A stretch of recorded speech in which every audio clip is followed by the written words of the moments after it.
जरा या दोन चार्ट्सकडे बघा. काय वाटते, कोणता चार्ट जास्त सोपा आणि सरळ दिसतोय?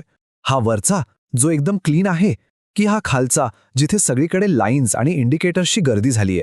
खरं सांगायचं तर खालचा चार्ट बघून थोडं कन्फ्युजन होऊ शकतं नाही का? आणि याच गोंधळाला ट्रेडिंगच्या भाषेत ॲनालिसिस पॅरालिसिस असं म्हणतात. तर मग या सगळ्या गोंधळातून बाहेर पडण्याचा काही मार्ग आहे का? नक्कीच आहे. आणि म्हणूनच आज आपण एका अशा पद्धतीबद्दल बोलणार आहोत जी या गोंधळाला दूर सारून ट्रेडिंगकडे बघण्याचा एक अतिशय स्वच्छ, सोपा दृष्टिकोन देते. आपण समजून घेणार आहोत प्राइस ॲक्शन ट्रेडिंग. ओके, तर पहिला मुद्दा आहे माहितीचा अतिरेक. ही एक अशी गोष्ट आहे जी विशेषतः नवीन ट्रेडर्सना खूप सतावते. म्हणजे विचार करा, कोणीतरी नुकतंच ट्रेडिंग सुरू केलंय आणि त्यांच्यासमोर असा इंडिकेटर्सनी खचाखच भरलेला चार्ट येतो. काय होतं? अक्षरशः काहीच कळत नाही.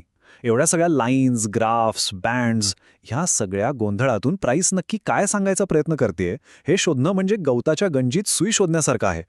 पण घाबरण्याचं काहीच कारण नाही, कारण यावर एक खूप सोपा उपाय आहे. आणि तो उपाय आहे क्लीन चार्ट पद्धत, जी आपल्याला थेट प्राइस ॲक्शन ट्रेडिंगकडे घेऊन जाते.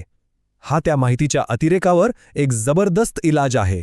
अच्छा, मग ही प्राइस ॲक्शन ट्रेडिंग म्हणजे नेमकं काय आहे? खूप सोपं आहे. म्हणजे कुठलाही टेक्निकल इंडिकेटर न वापरता फक्त आणि फक्त नेकेड प्राइस चार्ट बघून ट्रेडिंगचे निर्णय घेणं. यालाच क्लीन चार्ट ट्रेडिंग असंही म्हणतात. म्हणजे चार्टवर फक्त कॅन्डल्स दिसतील, बाकी काही नाही, एकदम स्वच्छ. आणि यामागची विचार करण्याची पद्धत खूपच इंटरेस्टिंग आहे. बघा, प्राइस ॲक्शन का या प्रश्नावर लक्ष देत नाही. म्हणजे किंमत का वाढतीये किंवा का कमी होतीये याच्या कारणांमध्ये ती जात नाही.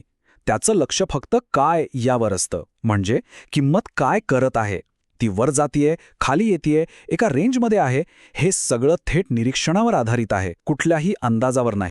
आपल्याकडे शेअर मार्केटमध्ये एक खूप जुनी आणि प्रसिद्ध म्हण आहे, भाव भगवान छे, म्हणजे किंमतच देव आहे. आणि प्राइस ॲक्शन ट्रेडिंगचा संपूर्ण सार या एका वाक्यात आहे. या विचारसरणीनुसार आपल्याला जे काही जाणून घ्यायचं आहे ती सगळी माहिती त्या प्राइसमध्येच दडलेली असते, बाकी सगळं नंतर येतं. तर मग या विचारसरणीची पायाभरणी कशी होते? ती 5 मुख्य तत्वांवर उभी आहे. ही आहेत ती 5 तत्व. पहिलं, सपोर्ट आणि रेझिस्टन्स. दुसरं, कॅन्डलस्टिक्स आणि चॅट पॅटर्न्स. तिसरं आहे अर्थातच ट्रेंड्स. चौथा आहे बाजाराची प्रतिक्रिया, म्हणजे प्राइस रिजेक्शन किंवा ॲक्सेप्टन्स. आणि 5वं, बाजाराची रचना. हे 5 खांब आहेत ज्यावर प्राइस ॲक्शन ट्रेडिंगची इमारत उभी आहे. ठीक आहे, हे सगळं ऐकायला तर छान वाटतंय, पण ही पद्धत नक्की काम का करते? याचे फायदे काय आहेत? सगळ्यात मोठा फायदा म्हणजे ही पद्धत रिअल टाईम आहे. म्हणजे ती इंडिकेटरसारखी मागच्या डेटावर अवलंबून नाही, जे अनेकदा उशिरा सिग्नल देतात. इथे जे काही घडतंय ते आपल्या डोळ्यासमोर घडतंय. दुसरे म्हणजे हे समजायला खूप सोपं आहे. एकदा का सपोर्ट आणि रेझिस्टन्स लेवल्स कळाल्या की ट्रेड करणं सोपं होऊन जातं. ही एक बॅक टेस्टेड आणि वेळोवेळी सिद्ध झालेली स्ट्रॅटेजी आहे, जी स्पष्ट एंट्री आणि एक्झिट लेवल्स देते. आता पुन्हा एकदा त्या स्वच्छ चार्टकडे बघा. बघितल्यावरच किती शांत वाटतं नाही का? कोणताही गोंधळ नाही, काही नाही. लक्ष फक्त एकाच गोष्टीवर राहतं, किंमत काय सांगतीये. पण थांबा, असं नाहीये की ही पद्धत एकदम परफेक्ट आहे. प्रत्येक गोष्टीच्या 2 बाजू असतात.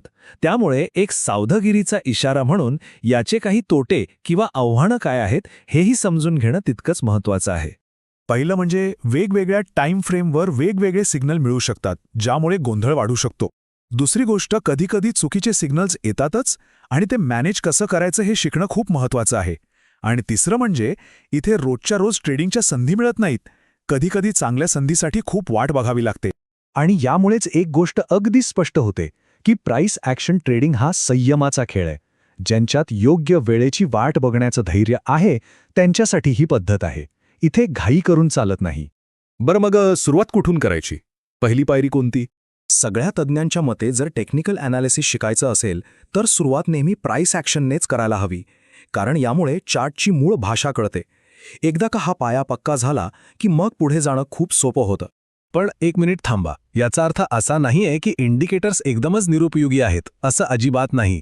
उलट एकदा का प्राइस ॲक्शनची समज आली की मग आपल्या ॲनालिसिसला अधिक पक्कं करण्यासाठी, म्हणजे एका अतिरिक्त कन्फर्मेशनसाठी इंडिकेटर्सचा वापर नक्कीच केला जाऊ शकतो. ते मुख्य ड्रायव्हर नाहीत, पण एक चांगले सपोर्टिंग ॲक्टर नक्कीच आहेत. आणि जाता जाता एक शेवटची पण सगळ्यात महत्त्वाची गोष्ट, रातोरात करोडपती होण्याचा किंवा खूप पैसे कमावण्याचा कधीही विचार करू नका. कारण ते कधीही होणार नाही. ट्रेडिंग हा गेट रिच क्विक स्कीम नाहीये. हा एक गंभीर व्यवसाय आहे जिथे संयम आणि शिस्त या दोन गोष्टीच आपल्याला टिकवून ठेवू शकतात. या वास्तवाचं भान ठेवणं खूप गरजेचं आहे.